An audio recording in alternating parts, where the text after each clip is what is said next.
nalaman ko may cancer ako noong 2001.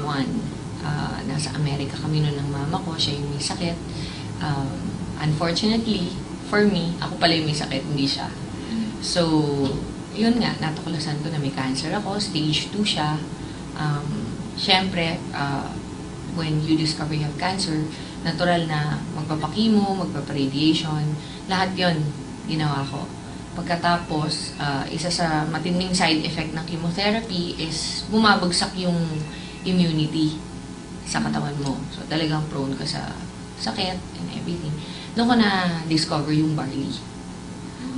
Nag-internet ako, nagre-research ako sa internet. Doon nakita ko, nabasa ko doon na meron palang produkto na tinatawag barley, young barley grass, na nakaka-natural, nakakabalik ng immunity sa katawan. So, nagpabili ko sa Amerika, locally, tinry ko. Yung recovery period ko nung first chemotherapy ko na tumagal ng 21 days, naging 4 days lang nung pangalawang chemo ko na. So, sa sobrang believe ko sa product, yun, nag-research hanggang sa everyday ko na siya tinake. Sabi ng mga doktor ko, hindi na daw ako magkakaanak ulit pagkatapos ko magpa-chemotherapy dahil nga sa sobrang toxic ng mga drugs ng chemo, masisira na daw yung ovaries ko. Hindi na ako magkakaanak ulit. Pero dahil sa pag-take ko ng barley araw-araw, after 3 years nakalipas, bumalik yung menstrual cycle ko, nagkaanak ako ulit. So, parang lahat ng sinabi ng mga doktor ko na imposible na mangyari, nabaliktad ng barley, naayos yung sistema ko, nagkaanak ako ulit.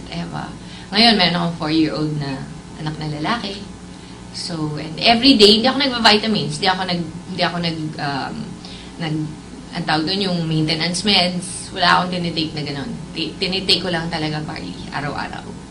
So, syempre kahit paano, tao lang naman ako, hindi ko naman sasabihin na kahit kailan hindi ako nagkakasakit. Pero, magkasakit man ako, ina-up ko lang yung dose ng barley, nakukontra siya kaagad. Pag masama ang pakiramdam ko, dodoblihin ko yung tinitake ko ng barley dose, kinabukasan okay na ako kaagad. Ganun, hindi ako nag-antibiotics, hindi ako yung mga drugs na binibigay ng mga doktor, hindi ko siya tinitake. Barley lang.